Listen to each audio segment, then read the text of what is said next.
One morning in 1623, Parisians were hailed by mysterious placards on the streets of Paris.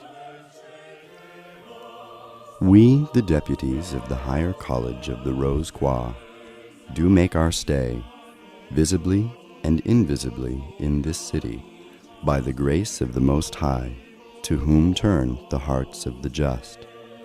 We demonstrate and instruct, without books and distinctions, the ability to speak all manners of tongues of the countries where we choose to be, in order to draw our fellow creatures from deadly error. He who takes it upon himself to see us merely out of curiosity will never make contact with us. But if his inclination seriously impels him to seek our fellowship, we, who are judges of intentions, will cause him to see the truth of our promises, to the extent that we shall not make known the place of our meeting in this city, since the thoughts attached to the real desire of the seeker will lead us to him, and him to us. These posters referred to a mysterious fraternity, to a secret society, the Rose-Croix. It was not the first time that this fraternity had been talked about. A few years earlier, it had already published 3 manifestos that became famous in the esoteric world: the Fama Fraternitatis, the Confessio Fraternitatis, and the Chemical Wedding of Christian Rosicrucian, published in 1614, 1615, and 1616 respectively.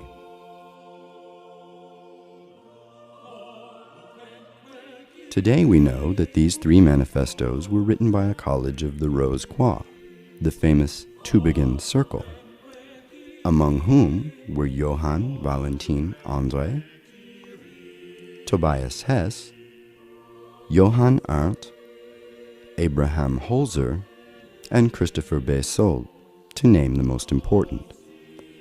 All were passionate about Hermeticism, alchemy, and Kabbalah.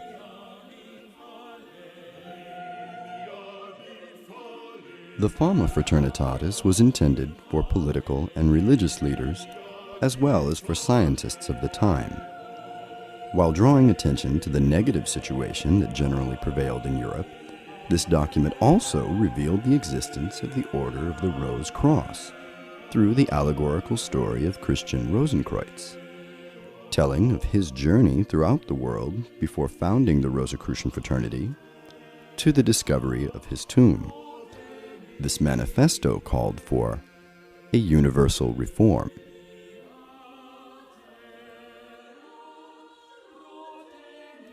The Confessio Fraternitatis completes the first manifesto.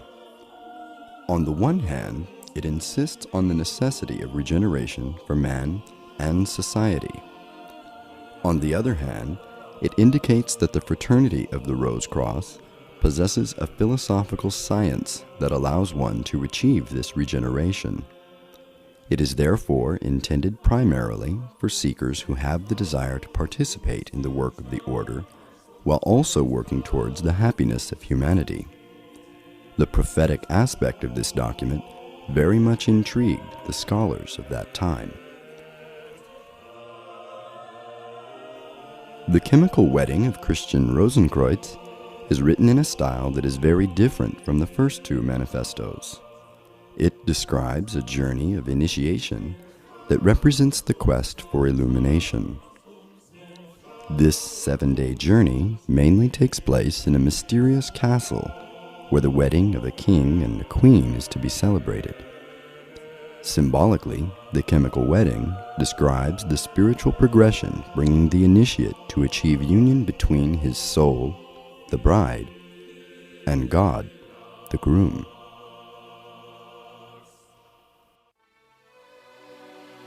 As historians, thinkers, and philosophers have pointed out, the publication of the 3 Rosicrucian manifestos was neither trivial nor inopportune.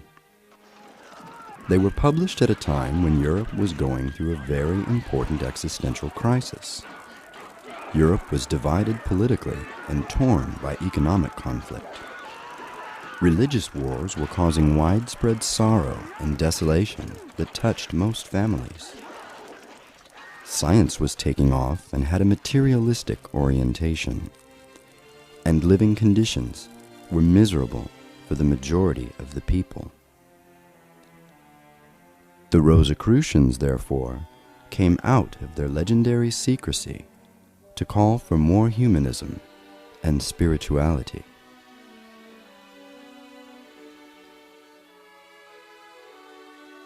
We can cite Comenius, considered today as the spiritual father of UNESCO. We would like for all human beings, together or individually, young or old, rich or poor, noblemen or commoners, men or women, to be fully educated and to become accomplished beings.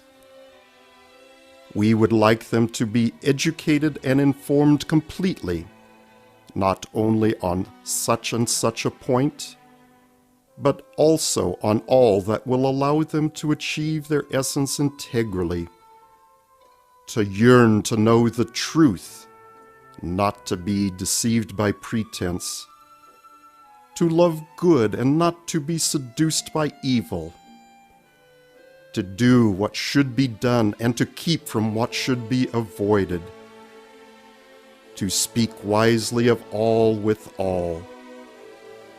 Lastly, to treat things, men and God, with prudence and not lightly, and to never stray from their goal, happiness.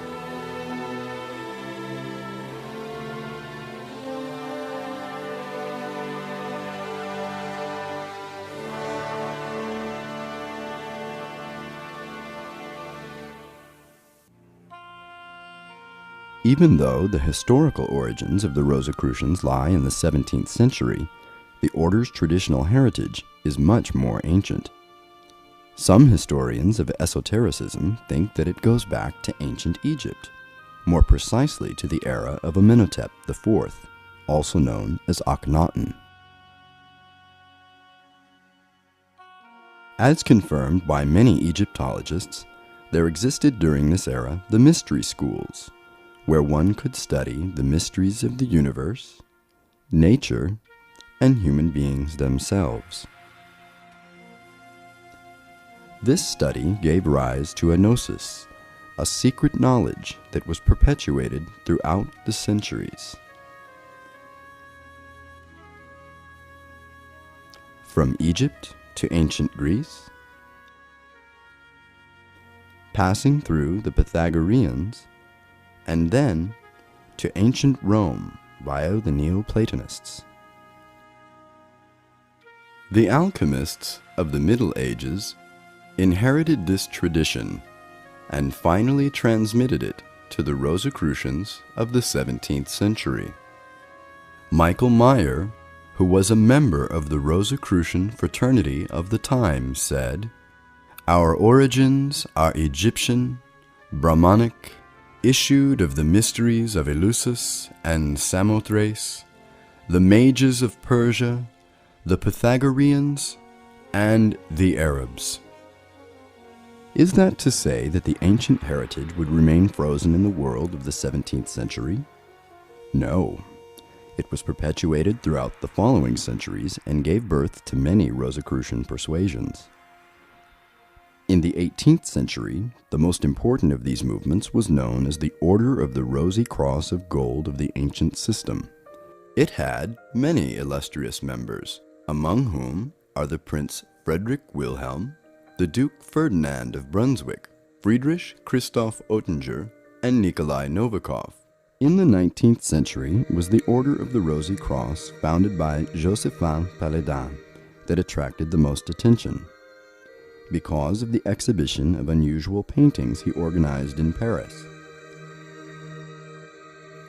Famous artists such as Charles Filiget, Jean Delville, Émile Bernard, friend of Toulouse-Lautrec and Gauguin, Georges Defils, and Eugène Grasset presented their works at these exhibitions. The admitted goal of this Rosicrucian order was to restore in all its splendor the ideal, with tradition for basis and beauty as mean. Another school of thought, Freemasonry, was born in England during the 18th century. Tracing its traditional origins to Hiram, presumed architect of the Temple of Solomon, it borrowed much from the Rose-Croix, which caused some authors, such as Johann Gottlieb Bühle or Thomas de Quincey, to say that it was an emanation of Rosicrucianism.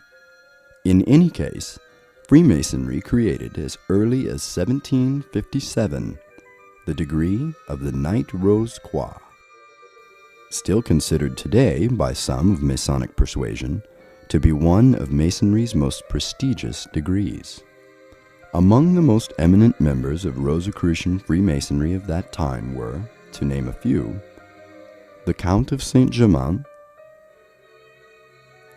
Cagliostro,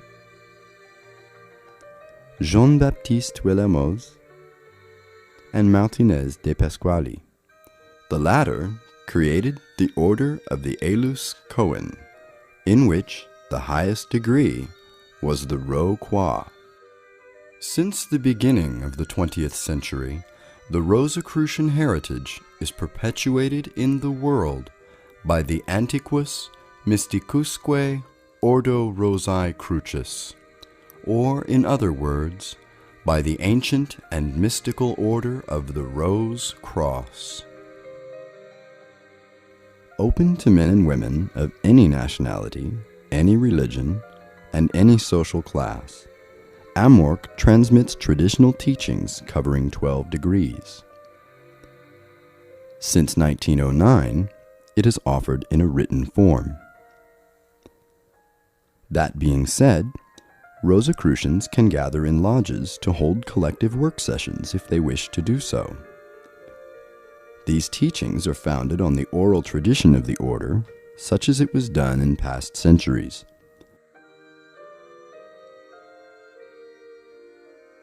It is also in these lodges, in which the decorum is most often inspired by ancient Egypt, that initiations into the various degrees are conferred. What do the Rosicrucian teachings talk about? If we believe esoteric literature, the teachings cover a vast domain and integrate the great themes of tradition, among which are the origins of the universe, the nature of time and space, the laws of matter, life, and consciousness, the mysteries of death, life after life, and reincarnation, traditional symbolism, and the science of numbers.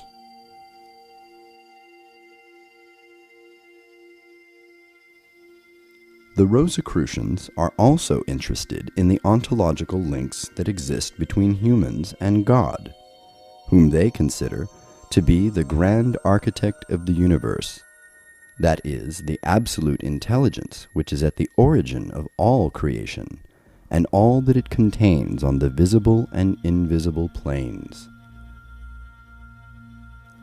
In this regard, their study focuses more on the divine laws than on God specifically.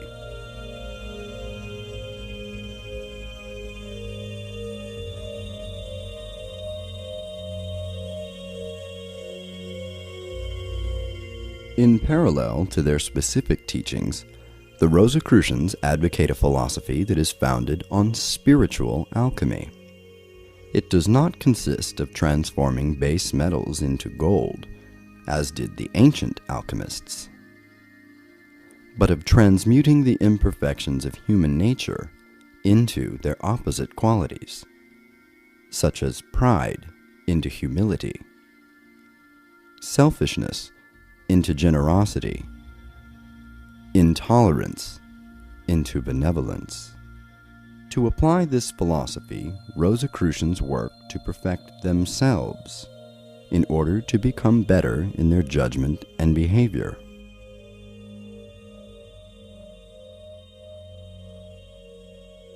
For them, evil exists on earth only because humans are complacent in their weaknesses and do not sufficiently aspire to good. Rosicrucian humanism, therefore, consists in improving the world by improving oneself. This caused a contemporary author to remark that the soul of the Rose-Croix is an integral part of the soul of the Occident, which is humanist and spiritual. It is one of its facets, or one of its jewels, sparkling of beauty, love, and purity. Preoccupied by the pace of the world and concerned about contributing to its evolution, in March 2001, the Rosicrucians published a fourth manifesto, the Positio Fraternitatis Rosicrucis. While the three manifestos published in the 17th century were intended for the intellectual elite, this new manifesto is intended for a wider audience. In a general manner, this manifesto gives a report on the state of humanity that the Rosicrucians judge very worrisome. According to them, the world has become too individualistic and materialistic, which explains the crisis we are confronted with in many domains. To solve this crisis, the Rosicrucians, therefore, appeal for more humanism and spirituality in order for the earth to become a place of peace, harmony, and fraternity. Who then married the rose to the cross, Goethe wrote? No one knows. The cross was used to various ends in many cultures and traditions since the oldest time.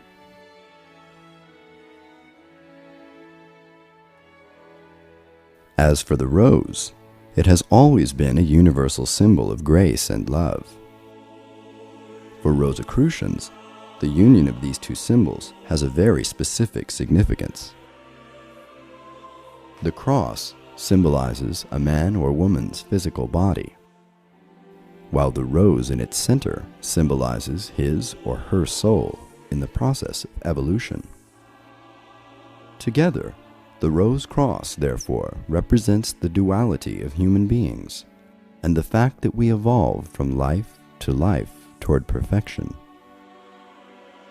According to Rosicrucian tradition, whoever reaches this perfection is no longer obligated to reincarnate. Forever unfolded, the rose of the soul no longer needs the cross to perfect itself and stays forever in the divine immensity.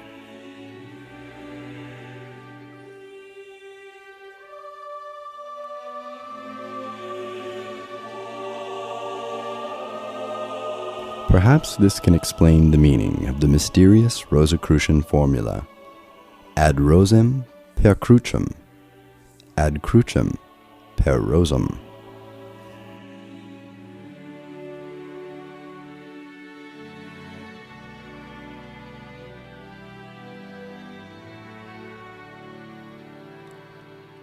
Throughout the centuries until today, many Rosicrucians have been the echo of the ideal of wisdom that animated and still animates the world today. While we may not be able to control all that happens to us, we can control what happens inside us. Benjamin Franklin.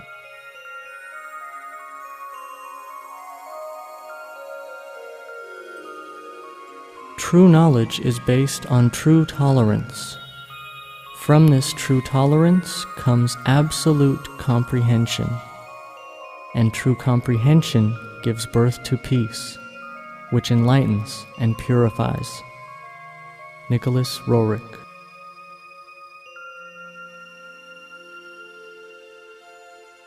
By contemplating the divine self within, one broadens one's consciousness to the extent where one senses and finally realizes that the real part of oneself is but a part of all of the real expression in the universe, and that one is not separated from the rest of humanity and is not an individual, but an inseparable segment of the universal self or soul. H. Spencer Lewis.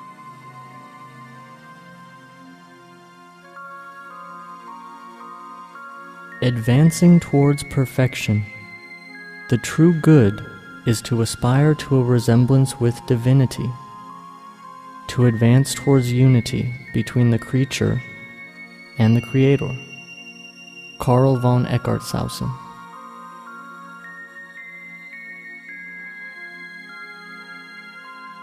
How ignorant is he who knows all, but not himself.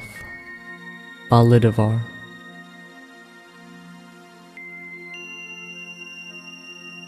So many gods, so many creeds, so many paths that wind and wind, when just the art of being kind is all this sad world needs.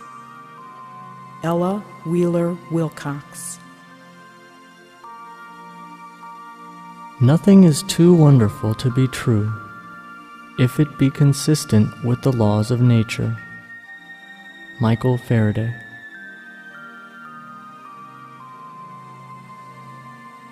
Music is the arithmetic of sounds, as optics is the geometry of light. Claude Debussy.